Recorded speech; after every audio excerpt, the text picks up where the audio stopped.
Thank you for tuning in to All About the Girls, the podcast, where your host, me, Jenny Craig Brown, interviews incredible women to learn what powers them, what inspires them, and how they make our world a better place. Let's get to it.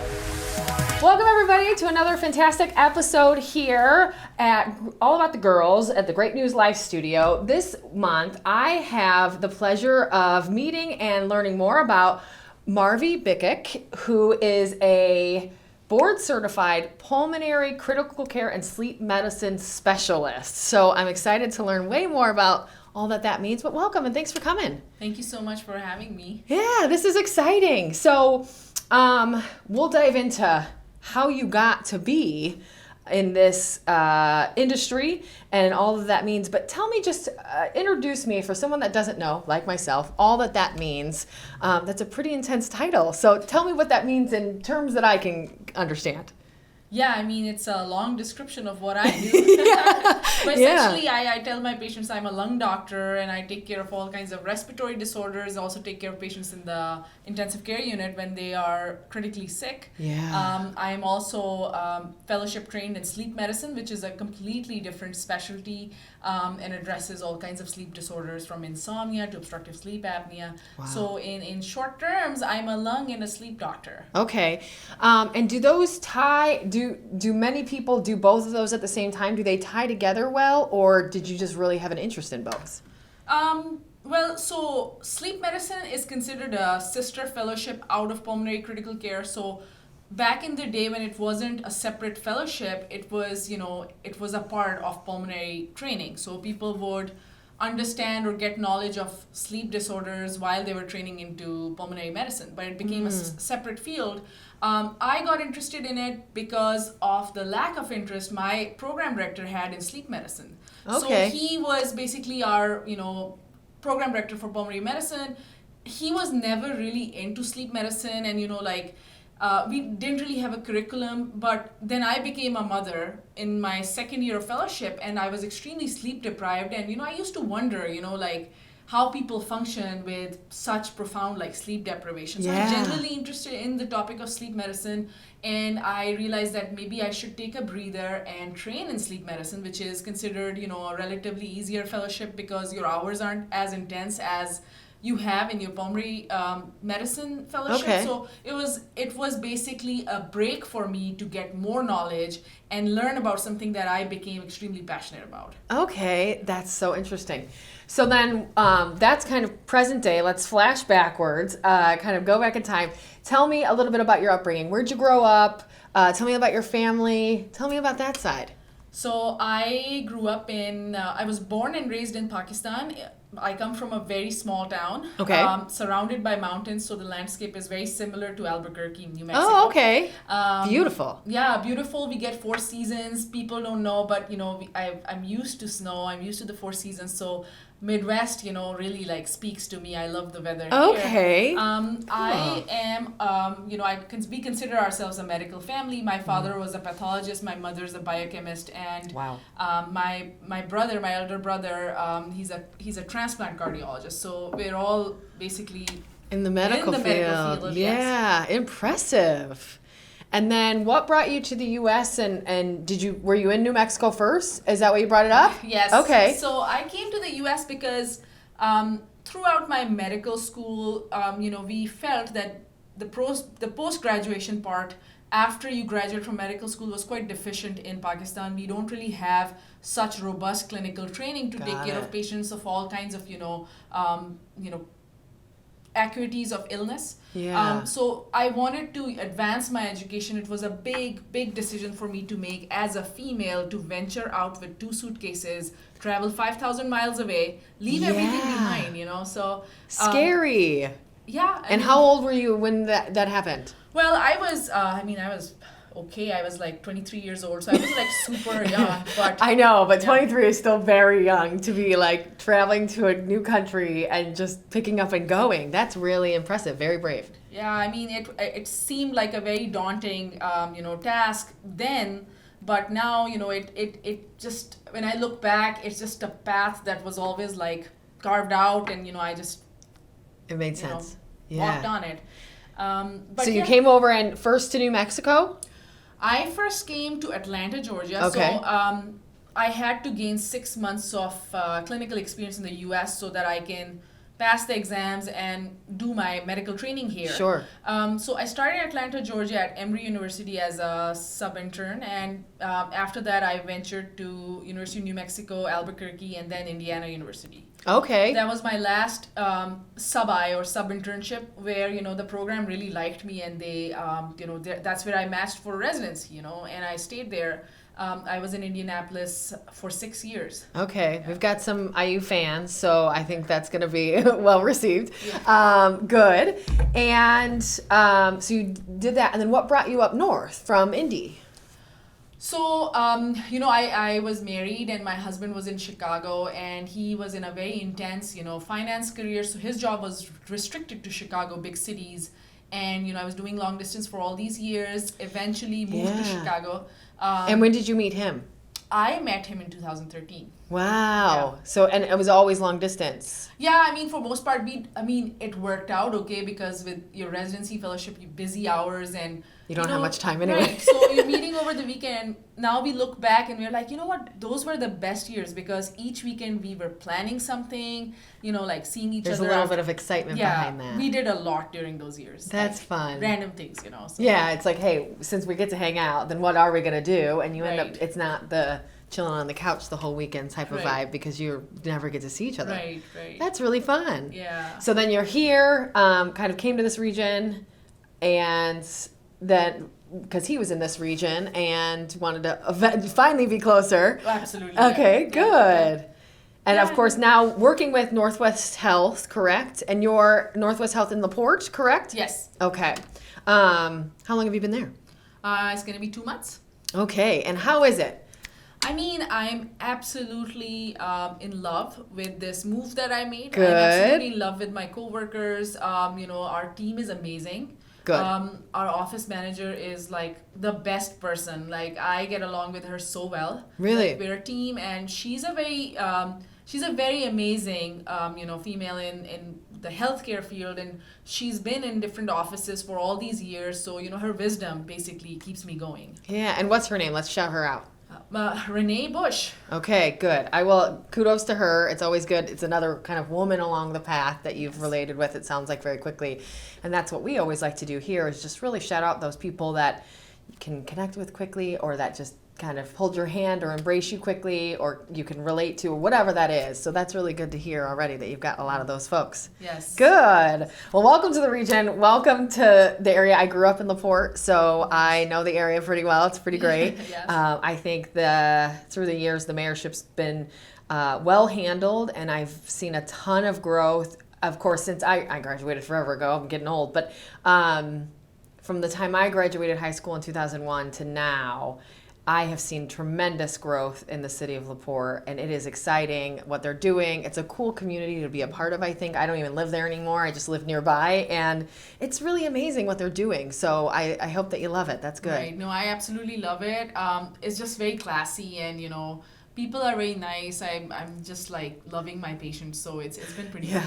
Yeah. You can maybe tell me if this is true. We recently interviewed Governor Holcomb. He was in northern Indiana for a couple things. So of course we invited him to the studio for an interview, and that's what he brought up. He said, everyone always says, "You guys are so nice," and they almost say it with a question like, why? Right. But I think it's true and I notice it when I do travel to maybe like Chicago, if you're downtown, or bigger cities, or if you think about New York City is a really great example where they're kind of known for being gritty and kind of don't talk to me. Yeah. And I still will walk down the street and say hello to people. And last time I was in the city, took a run.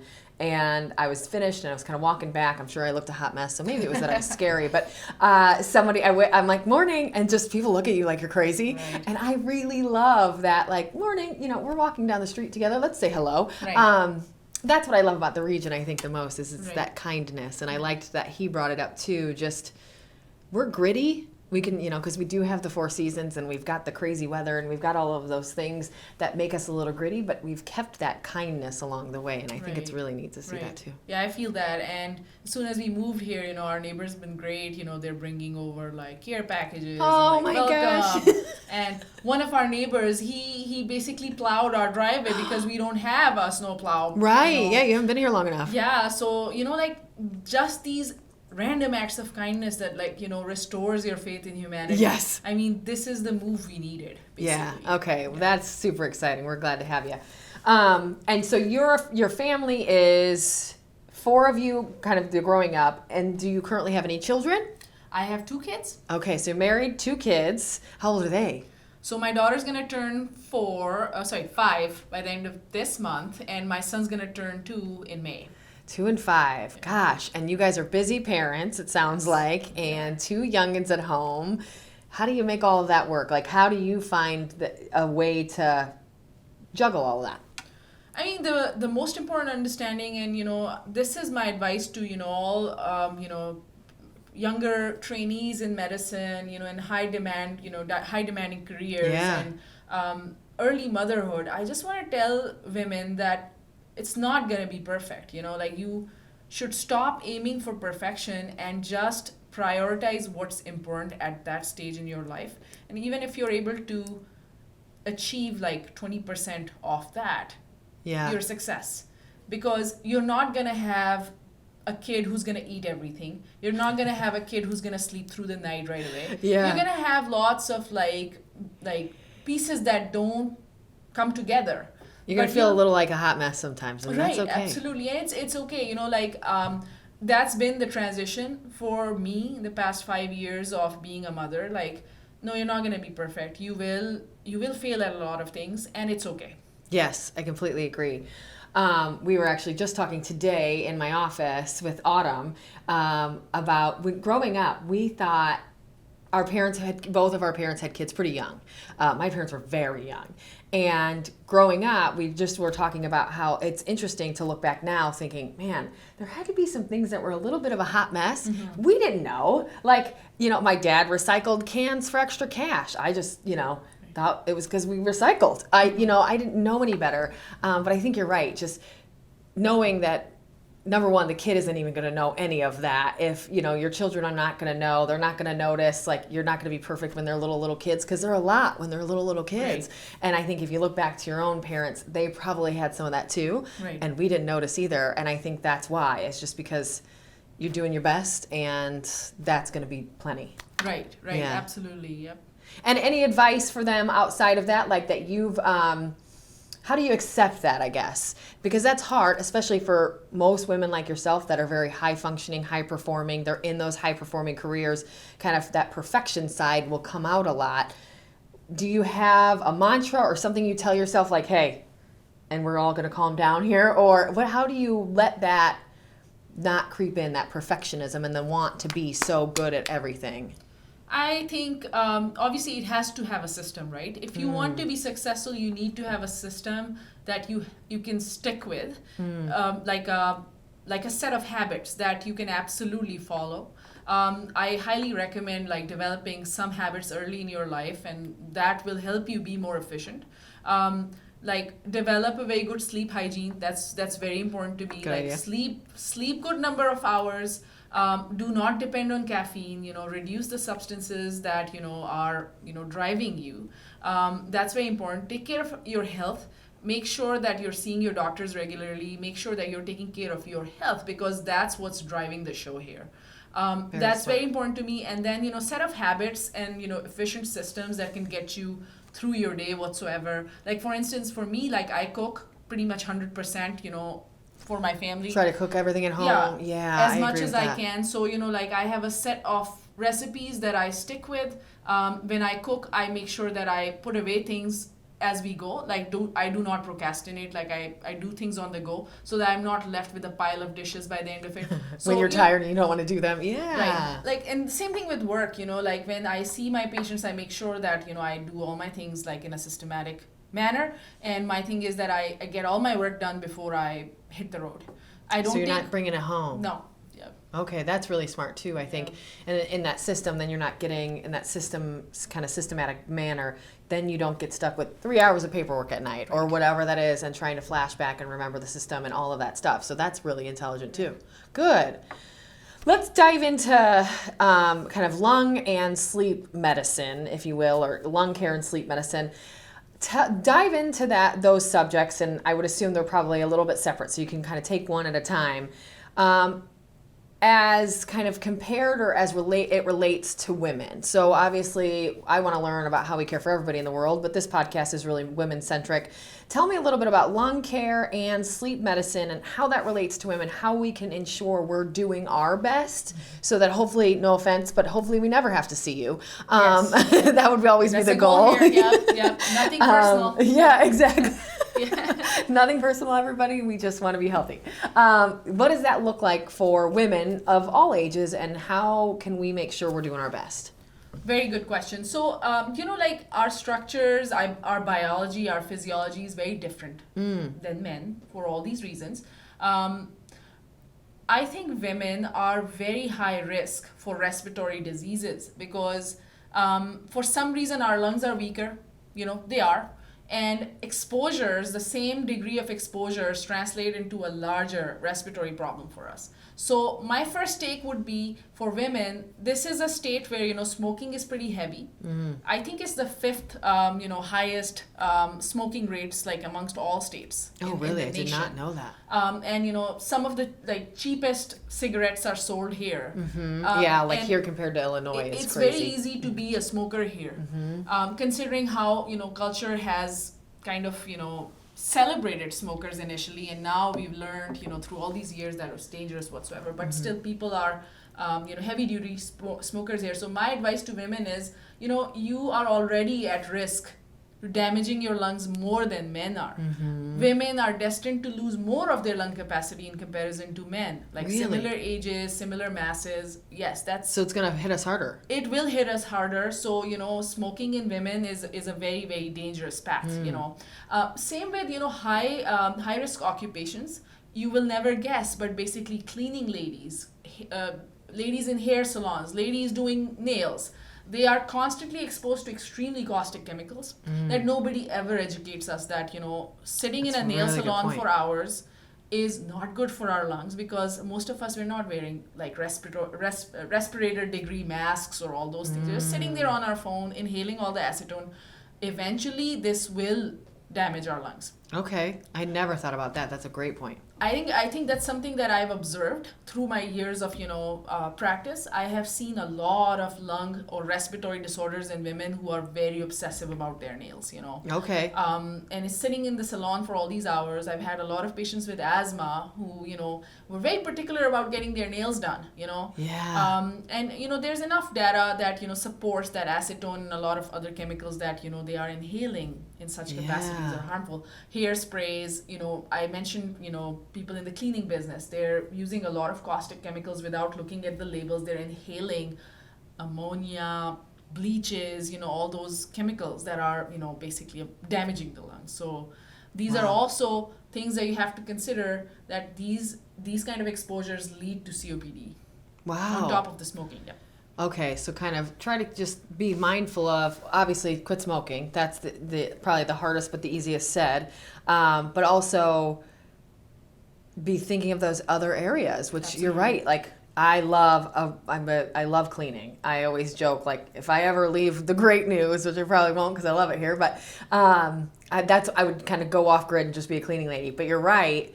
I know from doing that, throughout college and such, while it's soothing and calming for me, there's a lot of there's not, Absolutely. If it's going to get the stain off the bathtub, it's probably not good for you to breathe in. Absolutely. And I know it's like some people are in those lines of career. It's absolutely important to, clean and whatsoever. Explore alternatives, use more natural cleaning agents. Vinegars and things like that instead. And if you're absolutely using the caustic chemicals, try to buy one of the, work grade respirators. P100 is a very good one. It comes with filters. So, or that, yeah, great idea. Because then you can just, especially nowadays, we're all more aware of those masks and how to get them and having them and how good they are. So I think a great way to, if you got to be around it, then you can at least help yourself a little bit. Right, absolutely. Super smart. Yeah. And then jump into sleep. I know a little. We've worked with some sleep kind of people in sleep medicine previously through the life sites and what we do here, but I don't know a ton about that. So I would assume that's kind of the sleep apnea world, thing like that. Tell me a little bit more about sleep medicine and the things that you work against. So, I mean, humans are spending half their lives asleep. So, it's a significant portion of your life and essentially governs a lot of functions in your body. So, very, very important, very poorly understood function that a human being does is your sleep. Yeah. Sleep medicine entails taking care of patients who have respiratory disorders in their sleep, such as obstructive sleep apnea, obesity-related hypoventilation syndrome, which is very, very prevalent here in this population with a lot of overweight individuals. But simple things like insomnia, sleep deprivation, insufficient sleep, shift work disorders, lots of different sleep-related disorders are part of sleep medicine. The gravity of sleep and impact of sleep in our life is so much that it accounts for about $500 billion loss of GDP. Really? On a yearly basis. Because we're not sleeping like we should, so then production goes down and everything's terrible. It's linked with road traffic accidents. I can see that. It can escalate to as big accidents as the Chernobyl event. Really? It was a result of sleep deprivation. A lot of those workers were working 38 hours straight. And then something huge happens because people aren't paying attention. Right. That's really scary. I love kind of learning about fitness just in my own fitness journey. And one of the things a lot of very intelligent trainers talk about is sleep. It really is. I think that's something we in our culture, we do not push nearly enough because it's almost heroic. It's looked upon as amazing if you don't have to sleep. Right. It's looked at as you don't ever sleep, you're working harder. Right. Yeah. Right. And I think it's negative. Right. And I think that we should really, I've seen some movement away from that probably in the last few years, but not probably near what we should because of how important sleep is to your body. And it sounds like, from what I learned, every function almost of your body is affected by it, kind of improved by good sleep, and it's made worse by bad sleep. Right, absolutely. And you said it perfectly, the impact of sleep on every aspect of your health is profound. Every human being, at different ages requires different amounts of sleep. So I tell preschoolers, they require about 10 to 13 hours of sleep. Okay. Younger kids like toddlers, they require about 11 to 13 hours of sleep. Okay. And then, school-going kids, elementary level all the way up to middle school, they require, at least 10 hours of sleep. Really? So it does go down as they, hit puberty and then they become adults. So a normal adult should at least get 7 to 8 hours of sleep. Mm-hmm. The range is 7 to 9 hours. But at least 7 to 8 hours is what we need. And then as we progress towards the geriatric age group, which is 65 and older, it comes down to 6 to 7 hours of sleep. Interesting. I would have thought it would go back up as we get older, but it doesn't. No. It actually shrinks, but still we encourage whoever is capable of sleeping more, 7 is the optimum number, even in geriatrics. Okay. The total sleep time, it varies as we age. Then, of course, quality of sleep is very important. Make sure that, when you wake up, you feel refreshed and you find your sleep restorative. Because if you're not finding your sleep restorative, then, you need to look into whether you have sleep apnea. Because sleep apnea is a disorder that affects 75 million Americans at least. Very underreported, poorly understood. Tell me a little bit more about that. So I know a little bit about, sleep apnea, and it's really bad for you, and you kind of stop breathing in your sleep, and you have this machine. I know there's some other ways, not the machine nowadays, I think like mouthpieces and things like that can help. Is kind of that heavy snoring, stop breathing when you sleep thing the only type of sleep apnea? Are there others? Kind of fill me in on what that means and what sleep apnea really is. Thank you. I mean, again, you're asking the best question. Thank you. You're getting me all we didn't even plan these, you guys. I'm just really interested. Motivated to tell you more. So basically, sleep apnea comes in all shapes, sizes, forms. People assume that it's a disease that affects obese individuals. It does not. It can affect a lot of different individuals. Doesn't matter what their weight is. It has to do with the structure of your face, your throat, your airway. It's a disorder that basically, when you're sleeping, the musculature or the tone or the openness of your throat gets compromised, and your airflow decreases by 30%. So you're not getting the air that you need, and that just disrupts the quality of sleep, prevents you from getting a restorative sleep. So that's basically what sleep apnea is. Not all sleep apnea patients are snorers. They're not. That's what I was wondering. Especially women. It's very important for our listeners to understand this, that you will never hear a female telling you that, oh yeah, my husband told me I snore a lot. You hear it sometimes, but most often, first of all, men sleep pretty like they're knocked out. They'll never notice our symptoms. So annoying. Yeah. They can sleep through my husband can sleep through anything, right. And fall asleep all the time. It's easy. He sits on the couch, he falls asleep. He sits in the hot tub, he falls asleep. He sits in an airplane, he falls asleep. Right. So they're not the best observers to rely on. So first of all, that factor. And secondly, women don't snore as much. They don't.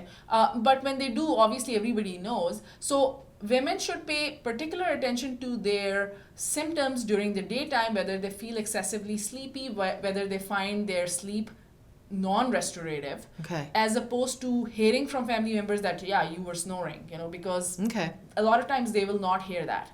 Perfect. So it's important to listen to your body, that are you depending on too much caffeine, you don't find your sleep restorative, and those are the things that you look for. So tell me a little bit, in the sleep apnea world, as you mentioned, not everybody's, it doesn't have to be because you snore. I suppose it can be, as you mentioned as well. It's not just because I suppose it could be obesity, could it be? But yes. It doesn't have to be. So it doesn't have. Same thing. I know a bodybuilder that I listen to online, and he's really educated on more. It's not so much bro science. It's actually he's really smart about things like that. And he notices when he gets really muscular, he snores more and has more trouble sleeping.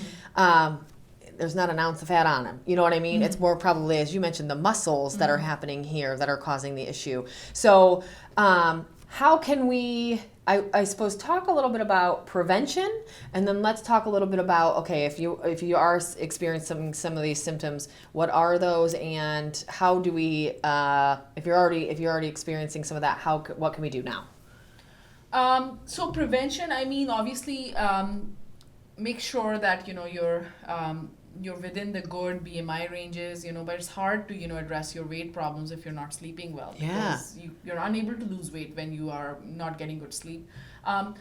I would say the best prevention is just to keep an eye on your symptoms, be cognizant about what your sleep means to you, whether you're noticing it's restorative or not. That would be the most important key piece here, because a lot of sleep disorders are genetic, facial structures, seeing if it runs in your family, then be proactive about it. If your dad has it, if your mom has it, then chances are that you'll have it too, because we inherit the same facial structure as our fathers and our mothers. That's one thing. Some races, ethnicities are at higher risk for getting sleep apnea. That's obviously a consideration too. The second part of your question was about the treatment part. Sleep. So first of all, it needs an accurate diagnosis. Gold standard diagnosis is an in-lab sleep study. You go to a sleep lab, get it diagnosed. It's a very robust clinical diagnostic study, so it looks into different aspects of how you sleep. But now there are lots and lots of wearable technologies that are available, and you can do it at the comfort of your own house. You can wear a small wristlet or a ring or a finger. Oh yeah, I've seen it. Yeah, that will kind of give you a report on your sleep. Right. And this kind of technology is literally it's advancing so fast. We're wearing these watches, and they're getting better at detecting our sleep patterns and all that. So this kind of technology is basically the future. Lots of different alternative options are available for sleep apnea treatment, on top of basic lifestyle changes like weight loss and basically addressing comorbids and all that.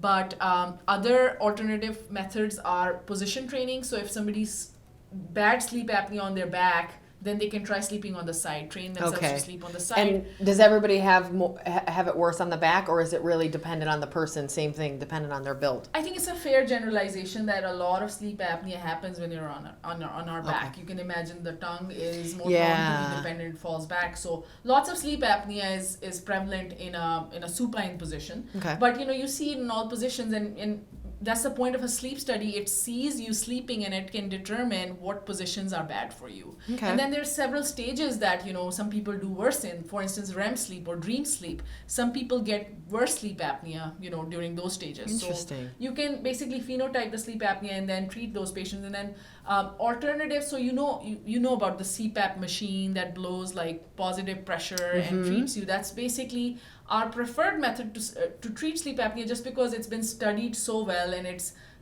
shown to improve lots of things, even your blood pressure. So Interesting. It's just very effective. But other alternatives, there are surgical procedures that can correct some of the facial or the nasal abnormalities that can cause sleep apnea. People have polyps, people have a deviated nasal septum, so ENT doctors can make that assessment whether that problem is so significant that needs to be addressed. And then there used to be some really advanced surgeries to correct the structure of your your back of the throat whatsoever. We don't really offer that as much because they weren't proven to be completely curative or effective. Okay. And there's so many other kind of easier paths. Yeah.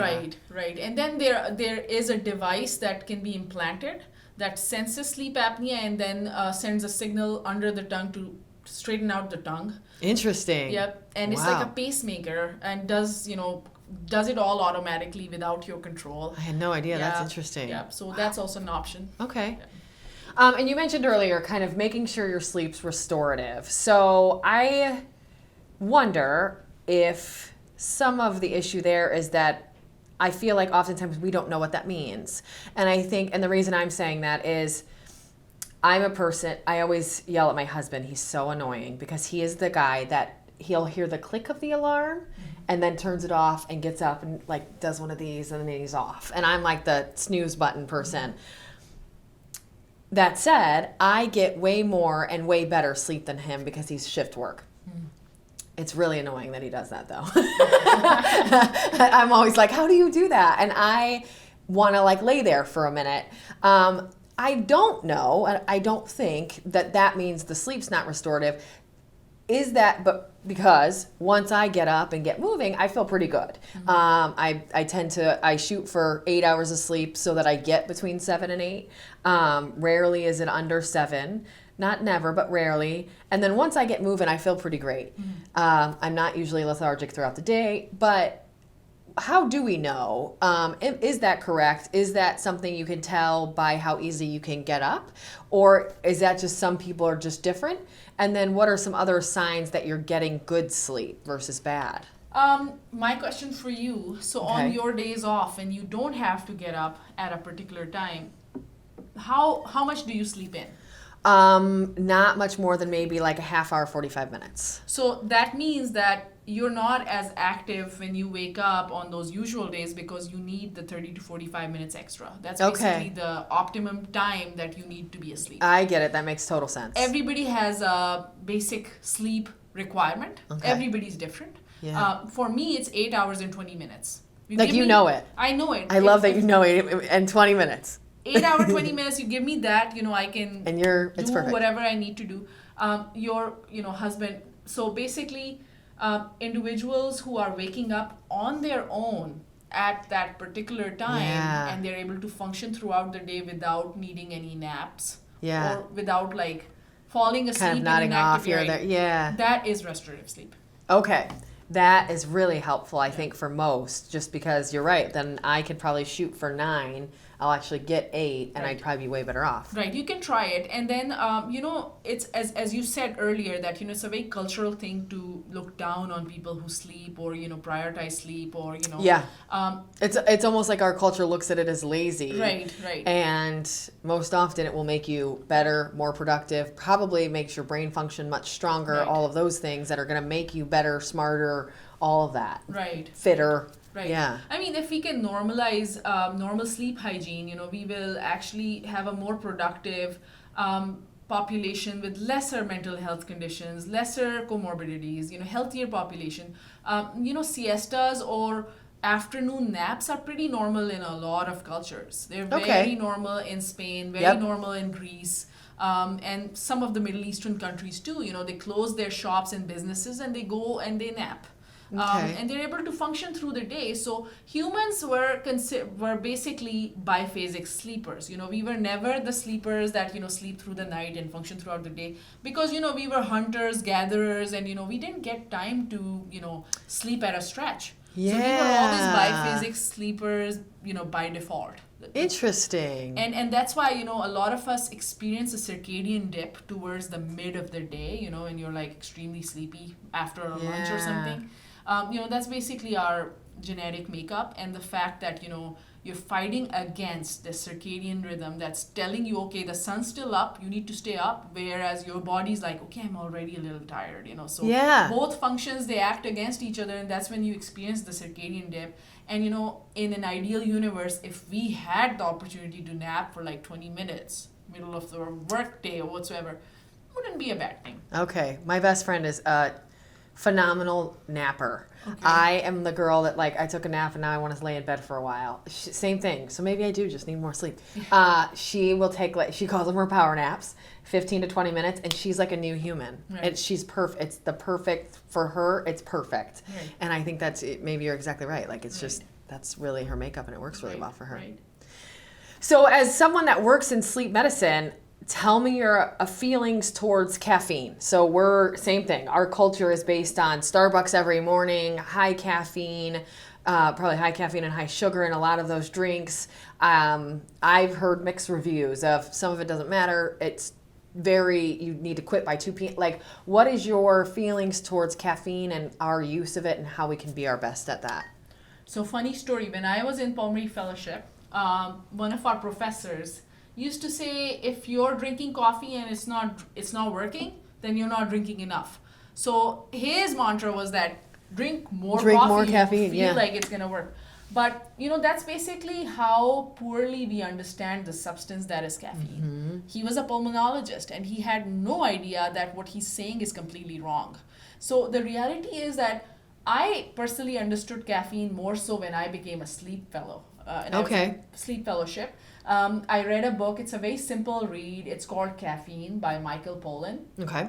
And it's basically a narrative history about how humans normalized caffeine in their life, and most of it had to do with the commercial interest, making humans work more. Mm-hmm. As electricity came, we were staying up longer, and the corporates and the people who wanted others to work, they wanted them to work, so they normalized it. So this works. Yeah, exactly. This works well for everybody. Right. Yeah. But the reality is, caffeine is nothing more than a substance. It is the most poorly understood, the most unregulated substance that's out there.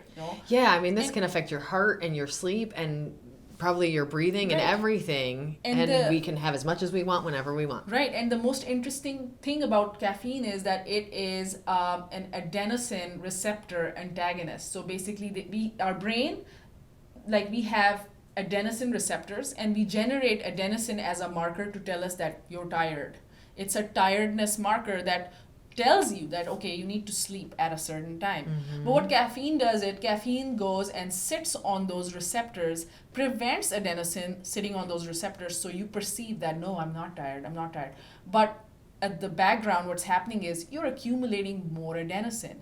If you don't drink caffeine, you listen to your body and you sleep at the right time, you get the right sleep, and you basically flush out all the adenosine. That's what sleep does. But caffeine just masks your tiredness and is out of your system in 90 minutes, and then that adenosine is still there. It's building up. I see. That's why people who are drinking large sizes of coffee, chances are that they will escalate the problem. They'll keep drinking more. They're not going to get enough sleep because they're not getting the right triggers to fall asleep.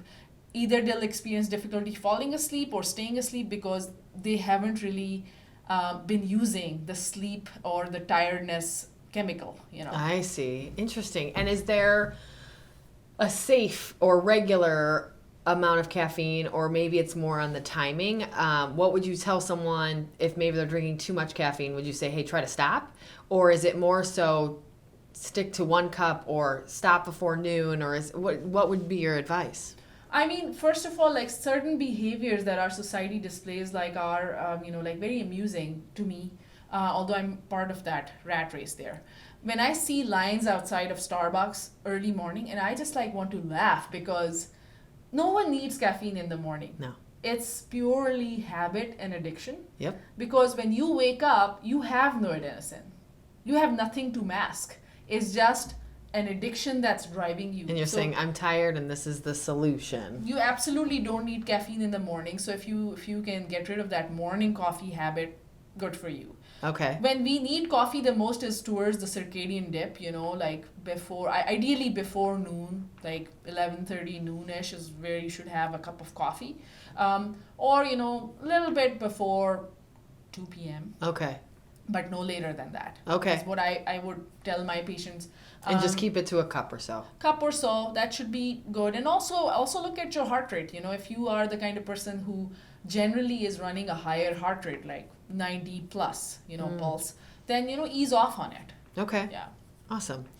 I want to jump back back to lungs for a moment. So I was just thinking the same I asked a lot of sleep questions on how to be better. In the lung world, I'm just thinking kind of near and dear to my own heart. My mom quit smoking about 6 months ago. She's been a smoker my whole life. And obviously great for her, super proud of her for doing so. For those folks that quit smoking or maybe get out of the cleaning business or whatever it is where they're really starting to decrease a ton of the unhealthy coming in, tell me a little bit about the lungs. I know just growing up, we always learned that they're really restorative and that they'll clean themselves out. Is there hope for someone like that who has quit smoking to, obviously I don't think they'll return to normal lung, that's 20-year-old lung, but how much can their lungs improve if they quit now versus if they wait?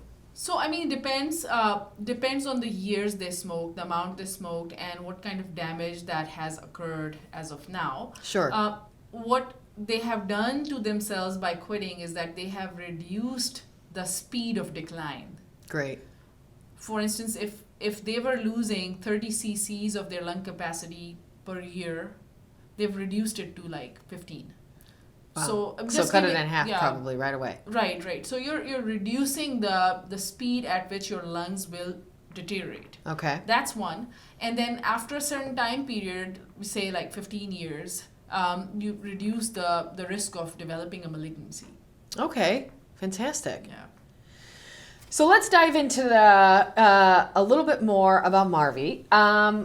Tell me about women in your life. I know you mentioned one earlier that have really impacted you through your journey, whether that be as a child, into college, into adulthood.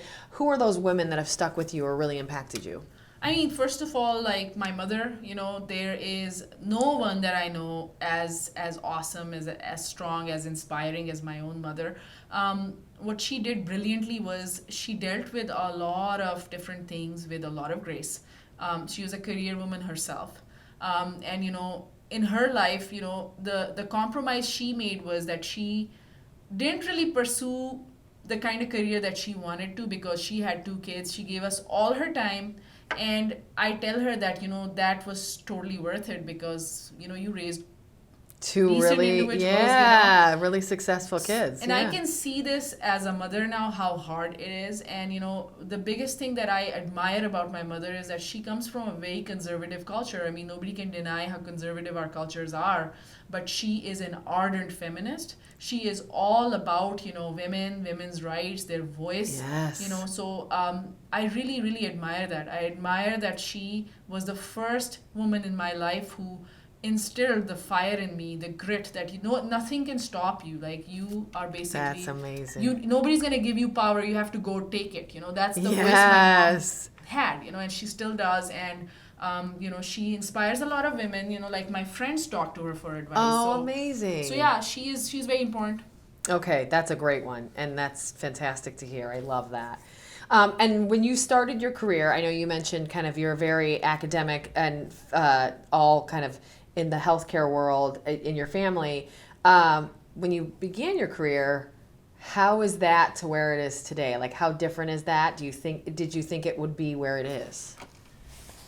I'm obviously very thankful to everybody in my life who played a major role And I feel like an imposter most of the time. Like I feel like a lot of us do, yeah. Yeah, like question like, oh, do I actually deserve this? Like now I'm questioning like, am I worthy of this interview? Like you're always like second guessing your worthiness. But initially, like my perception, I was very scared when I started my first job. It was in the middle of the pandemic. We had no idea what we were doing. Yeah, no kidding. And thrown in the dungeon basically with not much knowledge, seeing like 50 plus patients on a daily basis. Was very scared. I was very scared, and I was scared that I'm gonna cause some kind of harm. And when you are practicing independently on your own for the first time, everything that shaped your training, whatever you learned, you don't really take into account how much experience you've actually developed through those years. Okay. You always question yourself, oh no, I cannot make these decisions independently. I have to ask somebody. But when I was thrown in the dungeons during the pandemic, like I remember the first time I had to put a breathing tube in somebody who was literally dying in front of us. That's when I told myself that, you're the only one who can save him. And that's basically the spirit that, you have to. You have to acquire and like move on, make these critical decisions throughout your life. I feel relatively more comfortable, but constantly question my knowledge. I constantly question my skill. And this is the mentality that every physician has. Like we are always like questioning because we're taking care of humans. Yeah, you have to question yourself, or else it's almost like that's when something will happen. Right. If you don't. Right. Yeah. Right. Really intelligent. Yeah. Tell me about same thing. I think you've maybe alluded to a couple of these. Tell me about any obstacles or adversity that you've had to overcome through your journey. I mean, for most part, I think it's been a pretty smooth journey. Good. Yeah, That's I think fantastic. Obstacles. I mean, I did. I did meet and talk to a lot of different people in my career, and through these years, I learned that not everybody is the same, and like people will be discouraging you, people will be bringing you down. Yep. You will hear comments like, some of the attendings that I worked with earlier on, they told me straight up to my face that you're here because you're a good test taker. So comments like that, microaggressions. Yeah. Women encounter that more so than a man does. We are made a subject of all kinds of criticism on our body appearances, or on our, how we look, how we behave, how we talk. Men never have to face that. For instance, when I got back from my maternity leave, obviously we were all very conscious about our bodies whatsoever. And my first clinic, this person who was basically one of our professors commented that, oh, wow, you're back in shape. You probably have really good genes, stuff like that. And that just made me like so conscious that, like, where did this come from? Like, you should ask me how I'm doing, how motherhood has been. So yes, there were lots of different events that make you think that, it's just different for women. It is. It's just different. And that thought process is always kind of skewed a little bit towards us. Yeah. Interesting. And you talked a little bit about having a system. When you look at your job and your home life, how do you find that work-life relationship and the system within to make it work for you? What does that look like for you? Is it, I know you mentioned you don't take work home. Is it really like home time is home time? Tell me about that relationship, that balance, that work-life kind of status, and how you balance that. Well, I think over the years I've learned that it's very important to be present, because you don't know how long you're gonna live. It's a very dark, morbid thought, but basically I'm a critical care doctor. I see people like all stages of their life, towards very critical point in their life. A lot of them don't make it, and that's where you see how fragile life is. I make it a point that I'm present when I'm home. I'm present. My phone is away. I'm looking at my children, I'm interacting with them, because these lives are the most important lives in my life. What I'm focusing on right now is towards a goal. Yeah. I want to raise conscious, intelligent individuals. That's my job, and that's a job nobody can replace me at. Yep. So very, very high priority for me. And this realization that life is temporary, enjoy, celebrate, and feel every moment that, you experience is something that we all should remember, because if it's your wedding anniversary, make sure, even if it's not a big celebration, make sure you write a card. Make sure you tell your partner how much you love him. Make sure you do not spare the opportunity to tell your spouse that you love them. Even if you're not talking very much, you're busy in your own, we all get caught up in our own worlds. Yeah. You have to make an effort to tell them, because you never know, it might be the last one. And it's a very morbid thought. We should never think like this, but human lives are fragile. Yeah. And we can live the best if we start living our lives as if it's the last day. Yeah, I was just reading a book, and they were talking about some French philosopher. I don't remember who it was, so don't come for me. But he would always, I think it's his journal or his desk or something, at the top has a sign, and it says in French, "Remember, you will die." And for him, it's the same thing. It's like, if you think about, I think he basically broke down the math of how many days we live if the average human lives 86 years old. And he set it on a countdown. So if I live to 86, then I have how many days left? 6,000 or whatever it is. And then it's kind of accompanied with, remember, you're going to die. Right. And that's the thing, is it does feel a little more, but I think when you say it, it of course sounds better in French.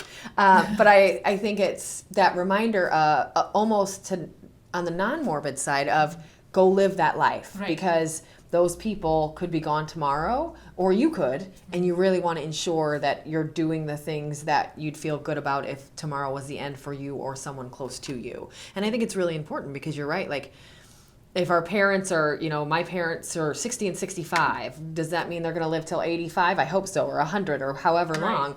But even at 100, that's 30 more Christmases, or that's, however many they have left. If you really look at it as, if they're going to live if I'm going to live another 15 years, hopefully I live way longer than that. Right. But say it's 15, that's only 15 more Christmases. That's only 15 more Thanksgiving. That's only 15 more birthdays for me and all my loved ones. Mm-hmm. Embrace every single one of them, because when you're counting down from 15, that's really low number. Right. And so you never know what that will be. And so really, I think that's a really intelligent way to look at it. Just, you got to remember to live. And similarly, just always thinking about those people in your life, and people being number one. We've all found out that multitasking isn't real, and we're actually just being terrible at two things versus really good at one. Right. So when you're with people, that should be your focus. Be present. Yeah, being present in front of listen. the people, because you're right, especially family and children, you can't be replaced. You can't be. Right. But if someone is with you currently in that moment, that should be your most important task, is being with that person and being present in the moment. Right, absolutely. That's Reminds really me smart. of a saying one of my patients said to me, and he was on his deathbed, and he was having a conversation with his niece, who was pretty close to him, and he told her, and we were listening into this conversation, and he might have been quoting somebody, but he said, you know what, Lauren, don't worry about how I'm going to pass away, because in reality, there is no dignity in dying. You only live with dignity. So, that's a reminder that, this is your one shot. Yeah, that's a great way to look at it. Yeah. We have quick response questions. So these are super fun. I've misplaced the buzzer. Deanna, don't kill me. She got me the buzzer. So what happens is I'll ask you some really fun questions, would you rather type questions. You have to answer as quickly as possible. If you take too long, we'll buzz you. I'll probably just make a weird noise since I have misplaced the buzzer. So first up, would you rather have telekinesis, the ability to move things with your mind, or telepathy, the ability to read minds? Telekinesis. Yeah, that would be pretty cool, right? Oh yeah, I don't want to read minds. So many people have said that. They're like, no, seriously, I don't want to know people are thinking of me. If the old you could see the new you, what would the old you say? They'll say, oh, wow. Yeah, okay, good. Would you rather be chronically underdressed or chronically overdressed? Underdressed. Yeah? Mm-hmm. More comfort over like the fashionista style? Okay. Yeah. I'm bougie. I like to be, overdressed is my way. What woman would you want to have on your side in a battle royale? Well, if I were a teenager, it would have been China, the wrestler. Okay. Yes. Nice throwback. I love that. But now I think Madame Curie. Ooh, another good one. Yes. Okay. I love that. You now own a billboard. What does it say? Stop smoking. Absolutely perfect. That is the best. Would you rather have the ability to see 10 minutes into the future or 150 years into the future? 10 minutes. Okay. 150, you're like, what am I going to do with that, right? Yeah, I know. Yeah. It would be neat, but yeah, it wouldn't be with me. When do you pack for a vacation? It's been a while, actually. And maybe like 6 hours prior to our flight. Oh my gosh, you're a crazy person. I cannot wait that, like, I have to, like, at least the day before. Yeah, well. Oh my goodness. Living on the edge. Oh my God. And now, are you like a big packer or are you like minimalist? Minimalist. Okay, that's Yeah. good. So it's probably a little, Yeah. same thing. I am overpacked. What superhero would you most want to be? Actually, not into superheroes, but let me think about this one. Yeah, that's probably a little harder if you don't know them. Maybe Superman. Okay, pretty good one. I like it. Would you rather be forced to sing along or dance to every song you hear? Sing along. Okay. And are you a good singer or you just don't like to dance? I mean, I don't think I have the coordination. Yeah. Okay, fair. I like it. And last one, you've done perfect. What do you prefer, being extremely cold or extremely hot? Cold. Really? Yes. And that's why you love this region. Yes.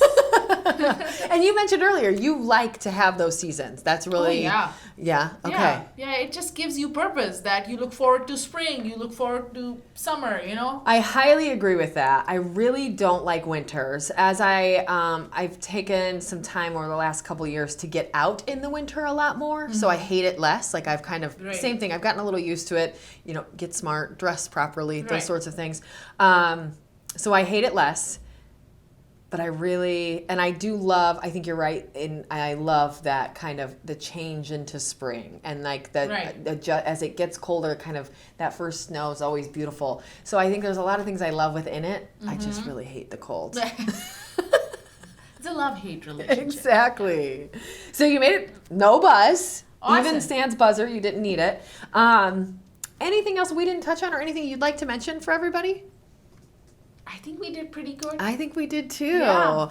Well, thank you so much for coming. Tell me a little bit, how can people connect with you and, of course, your company, and if they want to maybe have you as their physician, are you accepting new patients, and how do they connect with you? Yes, we are accepting new patients. Our clinic location is in Porte, Newport Landing. Oh, sure. Right next to Kroger. That's all the new area, too. It's very fancy. Soon we're going to be moving into the hospital. It makes sense to be in the hospital because, you know, I'm taking care of patients in the hospital, like going back and forth. Is not ideal. But we'll be at Northwest Laporte. And, you know, they can Google me and they can call our office. All right. Well, you guys connect with Marvi. Thank you so much for being on. It's been a blessing to have you. I feel educated and I've laughed a lot. So it's a pretty good combo. Thank you so much for having me. It was a lovely conversation. Awesome. Well, guys, tune in next month for another episode of All About the Girls. And again, if you have not gotten your tickets for All About the Girls Part 8, the in-person event, that is June 1st, 2023. That's right around the corner. So get yourselves some tickets and we'll hope to see you there. Take care and hope to see you next month at the next episode.